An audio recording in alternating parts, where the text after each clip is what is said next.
the society doesn't think freelancing is it's a Job, norm now, real but job, yeah, it's not a conventional job. Like, you're not taught about it in uni. And my dad itself just thought it was odd. If I wasn't vigilant and conscious of where my money was going, I think I would have been bankrupt today.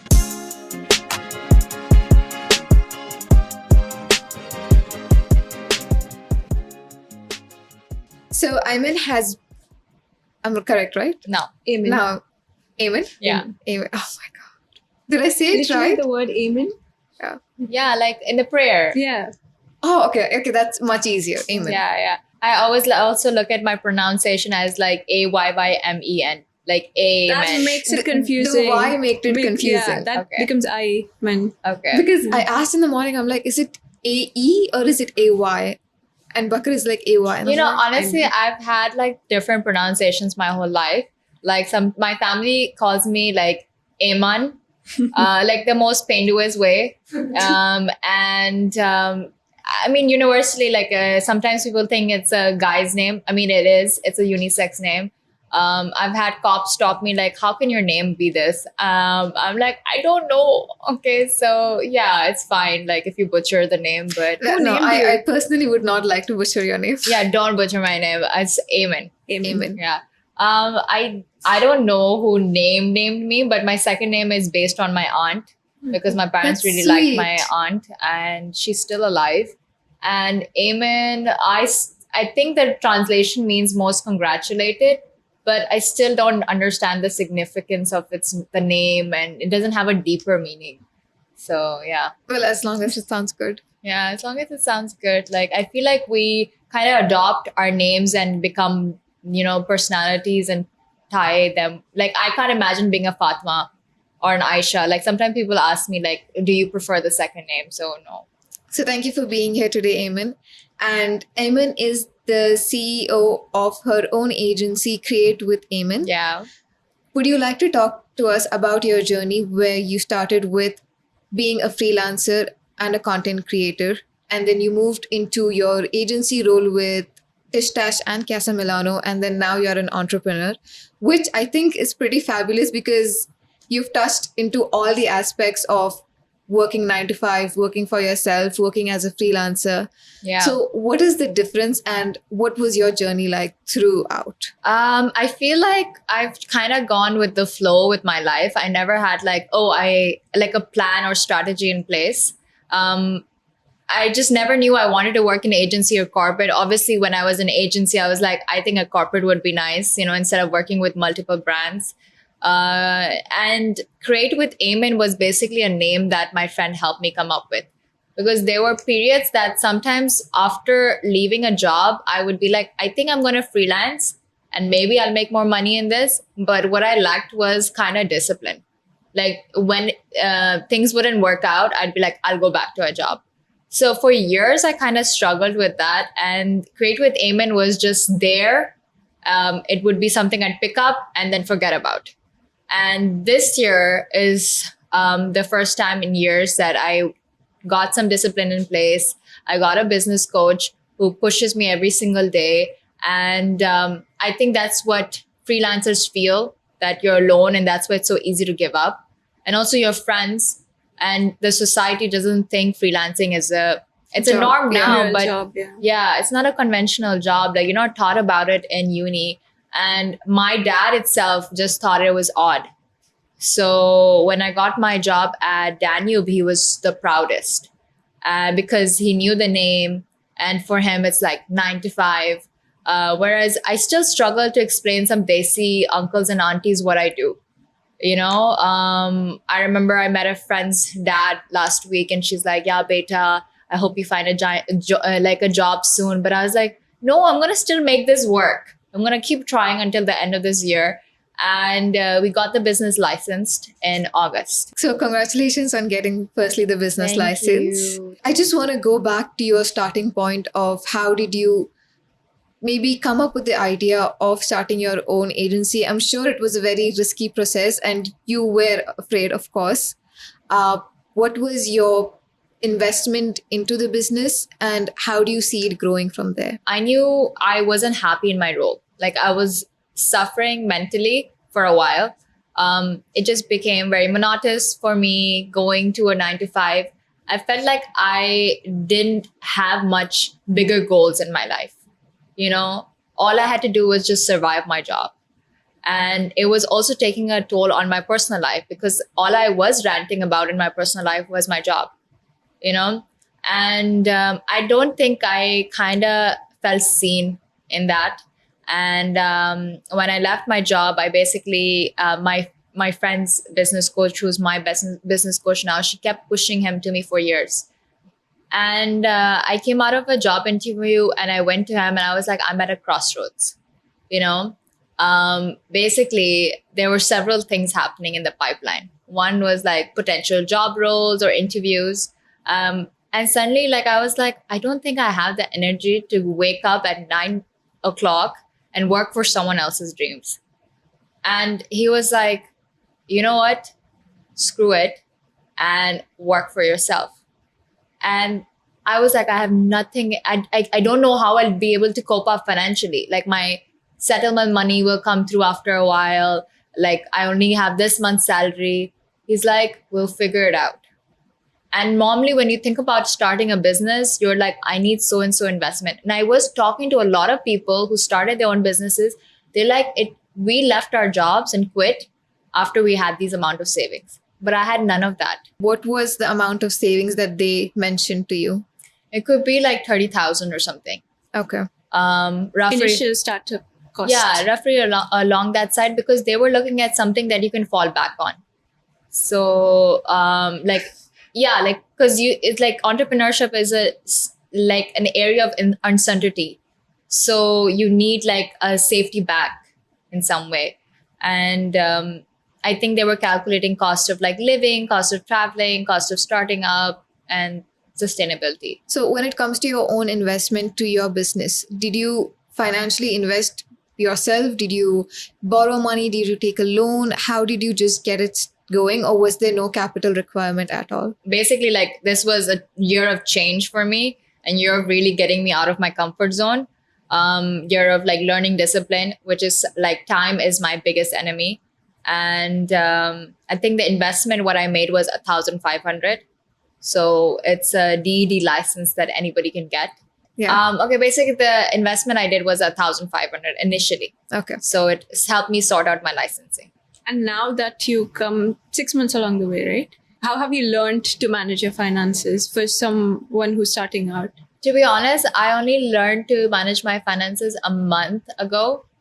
And I'm really bad with money, you know, and like I think like people should do affirmations like, you know, money will attract to me and things like that, because we keep going like, I'm in debt, and you're giving yourself like negative thoughts. So sometimes, you know, you have to wake up and be like, I will attract money or I will attract opportunities. I mean, I hear these affirmations and manifestations all the time. I should imply them more to myself.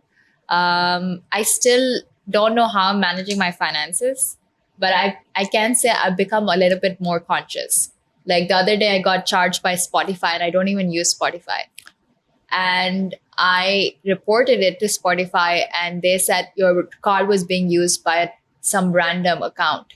So they removed it. If I wasn't vigilant and conscious of where my money was going, I think I would have been bankrupt today. And when it comes to your goals, where do you see yourself? You know, we can just, well, manifest it today, put it out into the universe, like 5 years from now, 5 years from when this podcast has released. Come back to this podcast and remember it. I really want a stable home. You know, I feel like right now, or a lot of people in Dubai would feel that way, is like, I don't know what the definition is home is. And it impacts your work, it impacts your mental health a lot.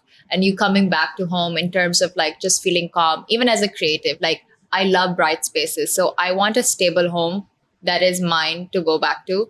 I mean, obviously I can tell you all these things. I want a office setup and blah, blah, blah. But I think what I'm looking at is a stable home, maybe stable car, maybe hopefully like a partner as a support system, because that's something I like at the moment. And like my dedicated cheerleader. And yeah, your friends and family can only support you so far. So Going back to the affirmations, you Yeah. spoke about how you should tell yourself not the negative, focus on the positive. I went to this real estate event last week, I think. Yeah. And Ryan Serhant, he's a real estate legend. Apparently, I didn't know who he was. I found out that day. He said that he used to do this thing, and he told us to do it as well. 2 years from now, write down what you want to achieve. So he wanted to close like a 100K deal. So he wrote that down. He's like, 2 years from now, this is how I'm going to close a deal. This is what I'm going to do. Yeah. And then eventually, he said that it's going to happen a lot sooner than you think, but it will happen. Yeah. So do you apply stuff like that to your life as well? I've started practicing things like this because of my business coaching. Like we wrote a letter to ourselves 5 years from now, and we would open it in 5 years, like what we're envisioning our life in 5 years. So probably the amount of money we'd be having, the amount of like life goals, or like whether we'd be married or settled. And like I think that helps with like putting it out there in the universe and manifesting it. But I feel like you're constantly just surrounded with negativity. So it's hard to get out of that rut. Mm-hmm. But I see it, like sometimes I meet entrepreneurs that are so cocky. Like they'll be like, I just closed $1 million deal.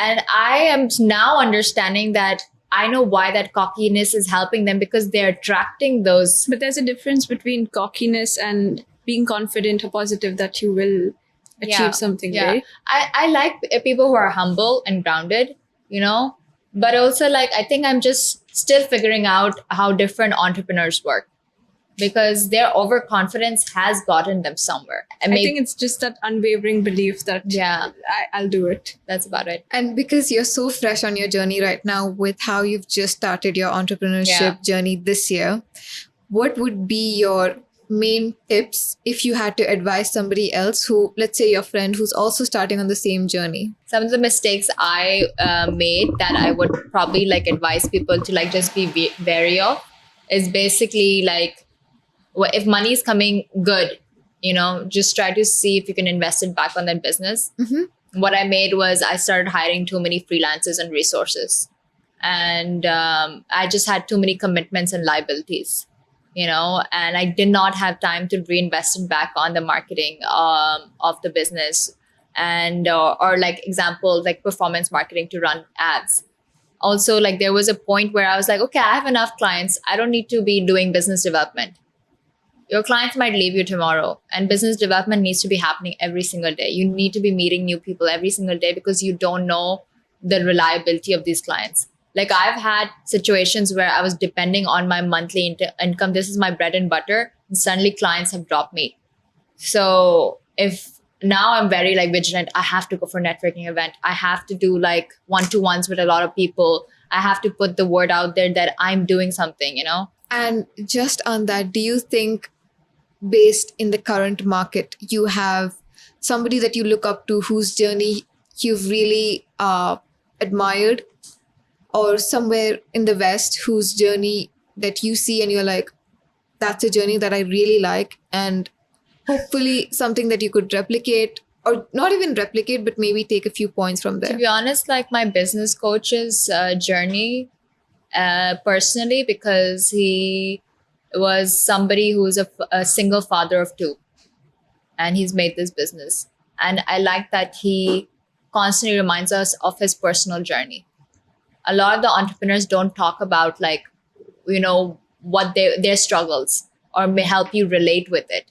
You just see like the Glamorous, glamorous part of it, and you're just like, man, I wish I lived that life. But you don't see like how did they come to that point. Like example, Messi as well, or Ronaldo's journeys were so like coming from nowhere, and how they struggle to be where they are today. And I like seeing those inspirational journeys, even though I'm not a big football fan, guys. But I admire them as, not personally, but my business coach is a go-to. Khalid Al-Amri is another one. The way he carries himself. There's so many people trying to put him down, but like he's still like pushing through. A little deviation. She is from PR, so she works with influencers and has a little Yeah. idea of social media. I have no idea how social media works, especially in Dubai, the kind of trends. There's so many influencers coming up now. So how do you kind of compete, or how do you make sure that you stand out in the crowd? I started my influencer journey back in 2020 when TikTok was great and fresh. And it was really good back then. It's become very saturated now. A lot of influencers also ask me, like, they want to move from London to Dubai. Is Dubai is good? Is it a good market? It is saturated, but I feel like there's enough opportunities for everybody. And yeah, like I feel like you just don't get overwhelmed that, you know, I still get deals and I'm not consistent.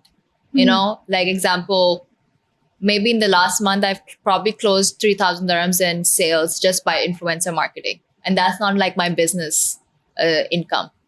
So yeah, I don't think you should feel overwhelmed by the competition. I understand that you have a full-time job. So what is the time commitment that you have to put towards maintaining your own personal profile as well? Because you cannot have your engagement rates dropping, you cannot have your followers dropping. So how do you balance both? I think I'm still figuring out because when you're a personality, your content kind of evolves. Before it was like, you know, like, hey, I'm a 9 to 5 girly and like I do this, you know, on the side. Now I'm like, okay, like what can I talk about in my content now? My entrepreneurial journeys, you know, my struggles, which I have like lessened down because I think I want to put out more positivity out. I don't think people have time for drama. I think I'm still trying to figure out basically like I have 2 pages. So I have my Yes. business page and I have my personal page. My personal page has been there for years and I feel like it's like my resume. You know, I've gotten jobs through my personal page or opportunities and people recognize me. Like I'll be at the metro and like people are like, I know you. Or I was in an event and someone was like, I know you. I was at D3 the other day and this guy came up to me and like, I know you. And I'm like, I cannot stop. Like there are times where like I just don't have the time for my personal page. And I do think the trend has gravitated towards personal branding a lot. I do want to grow it. And in terms of my work page, it's just where like I'll post like our services and our offerings and what we've done for our clients. I do want to make it more active in terms of giving out more tips and stuff. And I think since I started taking the business more seriously this year, it picked up in following as well. But when you come back to LinkedIn, I'll post about my personal work achievements on my personal page rather than the work page because the algorithm will perform better because people are following your personal journey. So that's why like it's really important to work on your personal branding. And I have been advised that with my personal page, tie in entrepreneurship more, talk about your day in the lives or day in the week and just merge 2 pages in one. But I still like to keep it a little bit different. Separate, yeah. Yeah, because my followers never tuned in initially for this. They tuned in to know what's happening in Dubai, what are the fun hot spots. So I still I think I'm figuring it out. I want to be a little bit of showcasing my work because I've also gotten business from my followers. They're my referral points and you don't know who's watching. And a lot of people have like, my followers have been like, oh, I have my mom's business. Can you do the social media? That's where like I'm still figuring out the balance between the two.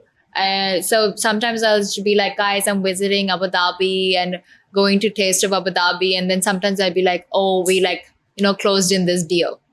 So like a bit of both. I really liked how you mentioned about you doing a few stories on what a day looks like in your life, because that was my next question.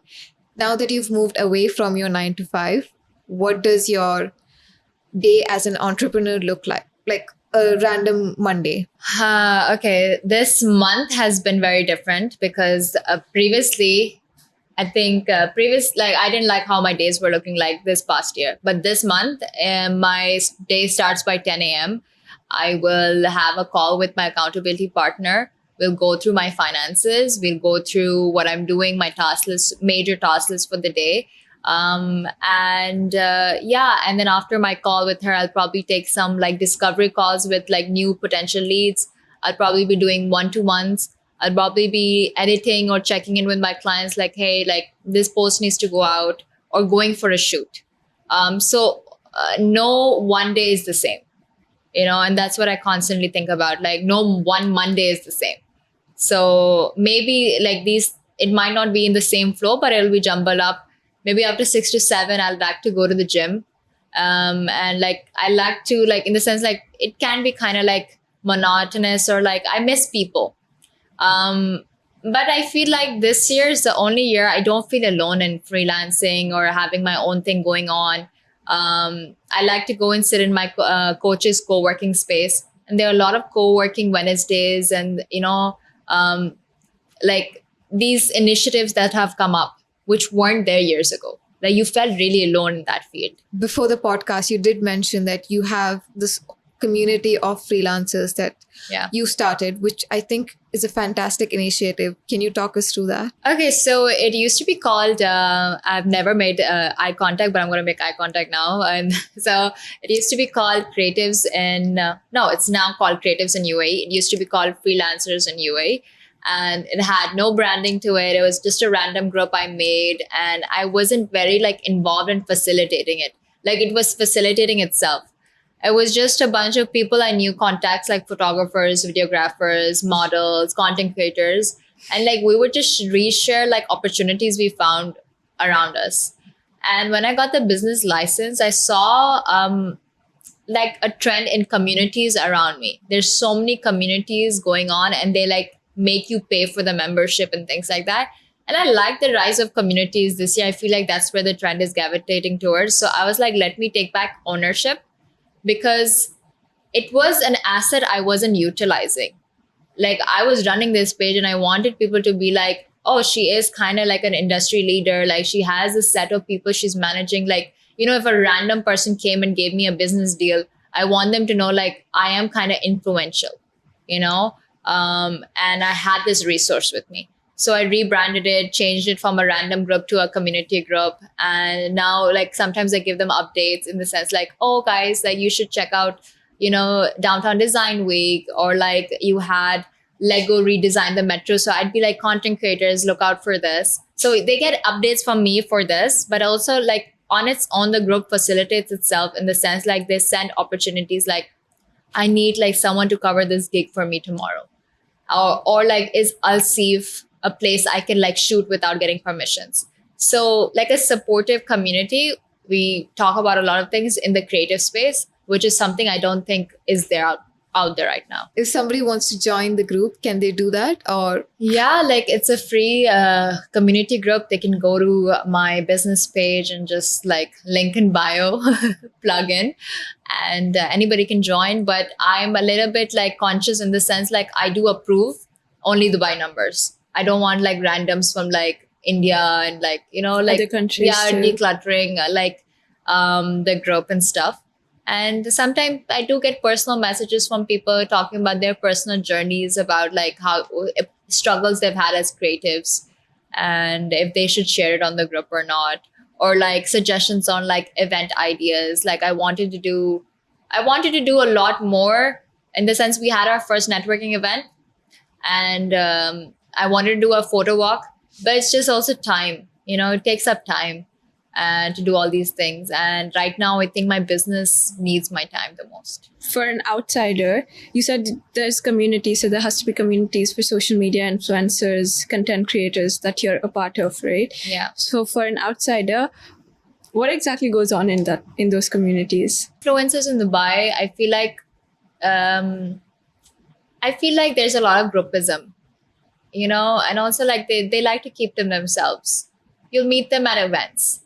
Okay. And there's no such thing as unity or like a group. They don't want to talk about their rates and stuff publicly. Except for like one of the influencers I know personally as well. Her name's DX Bihan, Coral. She's great. The energy she's putting out there. She posts stories about like, guys, this is how you should like work with brands. Don't let them make use of you. Or like, whenever I need advice, I go and message her as well for rates. And she talks a lot about how the UK market is very well connected, the UK influencer market. Okay. There are community groups there where people talk about rates. And I feel like there's a lot of fluctuation in rate cards in Dubai, because we don't know what the standardized rates are, whereas UK market knows their standardized rates, and there's no unfairness, or like you're not being made use of. And these rates are dependent on the number of followers and the engagement rate, or how does it work? Honestly, it's so random because like when I worked in corporate, I was like dealing with rates, like we were paying people like 10,000 dirhams, or I don't even know, like 100K or something. That I don't even know, like there was a lot of money we were giving, max maybe 30K. 100K, I don't think we would have gone bankrupt. And I was like, dang. What do you mean giving away?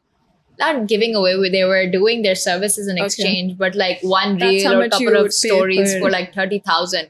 That's I was crazy. like, so that like honestly, it depends from people to people. There's no standardized that. Sometimes like a person who has 100K followers will have a certain rate, and another person who has 100K followers will not have the same rate card. Maybe a nano influencer is charging 1,000 dirhams, but another nano influencer is charging 2,000 dirhams. So it depends on person to person. Yes, it depends on Influencer person to influencer. person. That's the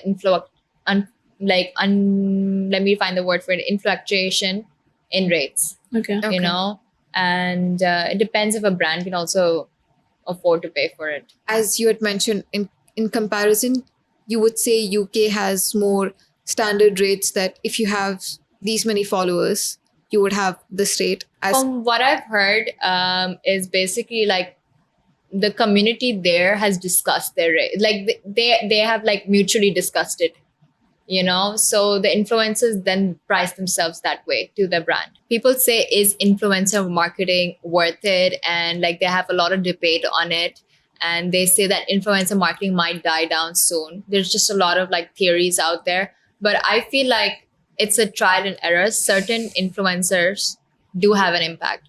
Like in the sense, like what are your other options? You're going to invest a lot of money on ads. Like I think you should just try a bit of everything. And we worked with some of the influencers recently for one of my clients.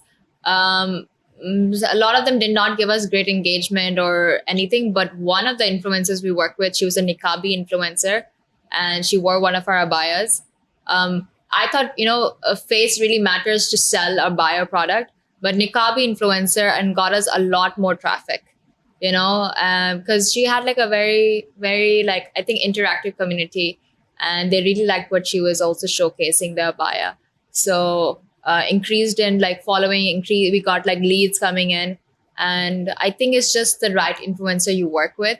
I think if you have your brand that you're pushing towards like pay for influencers and stuff, and they go like, we paid, it did not work out, and then they stop trying, they need to just try again and just look into the analytics, because a lot of influencers have bought followers, which impacts, you know, genuine engagement Interaction, coming yeah. through. I've had salons, like really good like salons, work with me only on the basis of their like salons, and my own like gym trainer. He's like, I want to work with you because even if you're smaller, you have like a more engaged community. And that is something that we see when in comparison to, let's say, micro influencers in as compared to macro influencers, because when it's macro influencers, you get followers from everywhere in the world. It's a huge market that while you get the word out, maybe you're not getting the word out to the right person. Yeah. Which, when it comes to micro influencers, you know that you're reaching the exact target audience that you want to reach, which Yeah. I am glad that a lot of brands are now realizing and going towards micro influencers. Yeah. Yeah. Is this something that you are seeing with your own brand deals that you do? Honestly, like I still get conscious about my following number, because it's the communications, like in the sense, like also like the rates I can like be paid for. If I was maybe a little bit more bigger, like just at 20K or 30K, I think I would get like paid more. And also like in the sense, like sometimes you don't even get certain brand deals on certain influencer apps because they're like 20K plus only. And as a content creator yourself, where do you draw the line between barter collaborations and paid collaborations? You know, like like I think certain influencers that reach a certain level, they'll be like, I'm not doing barter, I only do paid. But I feel like right now I'm like, I want to grow, and I don't mind if like, you know, sometimes brand like take my reels and run it as an ad, because it helps me with brand awareness. So I try to be open minded about opportunities like that, or like right now because I'm an entrepreneur, I look at barter collabs as a way for me to have a conversation with a certain brand. You sent me a product, I'll make a good reel. Let's take it forward because you need UGC content. Maybe I can turn you into a client. So I'm not looking at it from a always a influencer perspective. I worked with this chauffeur cab service recently, and did a like an influencer campaign. I reached out to them. I've been helping them a lot with referrals. I'm like, hey, you guys want UGC content? Like, my agency can help you with that. They're like, honestly, we were looking for somebody for that. So I feel like this is a pipeline for me to tap into leads. I'm sorry, what is UGC? UGC is like user generated content, Okay. and it's basically like the you can say like it's more focused on like real people trying the product instead of like influencers trying the product and hammering it down. And UGC is also like basically like the brand owns this content on their page, and it's not necessarily reflected on the influencers page. So yeah, I feel like UGC creators are on the rise at the moment. I was doing that in the sense like the agency, it does provide like content creation that goes for the brand's page, but now sometimes like brands itself go like, I'm looking for UGC content. Do you do that? So sometimes I'm like, do I retitle that service? Because UGC is a term that's trending these days, and that's basically kind of what we do. You own that content that we produce for you. It doesn't go on my pages. Lastly, just before we finalize or finish the podcast, I wanted to touch upon mental health that you spoke of Yeah. when you shifted from your 9 to 5 to your entrepreneurship job. How has that been different, and what's been the impact? There were a lot of months when I started like not working for a 9 to 5 that I could rest, or start my day late, which I liked. I wasn't stressing that if I don't reach on time, my money will be deducted for the day. You know, you don't know how big of an impact money has on your mental health. And if I was late for work in a corporate job, my money would be deducted. I wouldn't be productive for the rest of the day. If I'm late 2-3 hours to start my day in being an entrepreneur, it's fine because no one has the right to deduct my money. Your work is still being done. Your deliverables are still being done. We just started a little bit late, or like I had an emergency run, or I wasn't like doing well. Maybe I felt burnt out. So you have that leeway to kind of set your own terms in being your own boss, whereas you don't necessarily do in a 9 to 5. I mean, there are so many times like I can give examples like being a woman, maybe like you're going through like, that time of the month. And my time of the month is the worst. Like I have to be rushed to the emergency or something, and it's hard, like, but still the show must go on in a corporate, and it's hard to voice that out. And yeah, like I think even mental health, like I would have to take permissions to go to therapy and stuff, and my senior would be like, well, why do you need therapy? Just pray to God.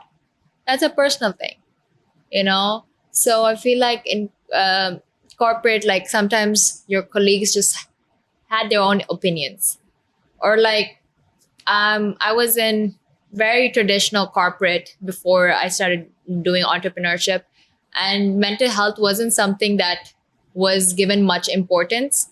But international companies give mental health that importance. They'll have like time out to take you guys out, or like they'll like have like appreciation. You don't know how much it feels good when your boss says you did a good job.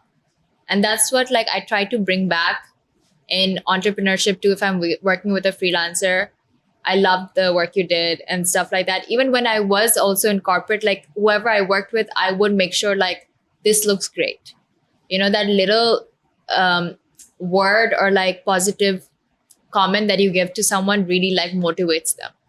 Yeah, it's the small comments that really go a long way. Yeah, it makes you feel seen, or makes you like, I hope like people remember me, like my previous colleagues, based on it. Because I would hear my graphic designers keep complaining about, or like, we just like slog our asses and stuff and we don't get the appreciation. So maybe I would make sure like, I really like this design you did, or like give a shout out in the whole like group, like, oh, he did such a good job, like, he did this. So even though we're like all adults, but you don't know, deep down you kind of like it. Yeah, I think it's good. appreciation is very, Yeah. very important in a Yeah. work environment. I'm like a strong advocate on mental health. I really hope like 20 years from now, if I ever write a book, I want to inspire a lot of people based on my journeys, because you guys didn't bring this up, but like I had lost both my parents. So mental health is so important to me. And I'm still here doing my own thing, trying to take care of myself and being independent. And, I'm always there. And my community also is very interlinked with my journey as well. So I'm always someone like, if you want to talk about which therapist should I talk to, or like, how, like, I feel a little down, I'm always there to talk to you. That's really sweet of you. Yeah. And thank you so much for coming on the podcast. It No was worries. lovely talking to you. Thank And- you. Bye, Yeah. guys. It was lovely speaking to you guys too. Thanks for having me. It was a really good session. Thank you so much. Thank No you. worries. Yay.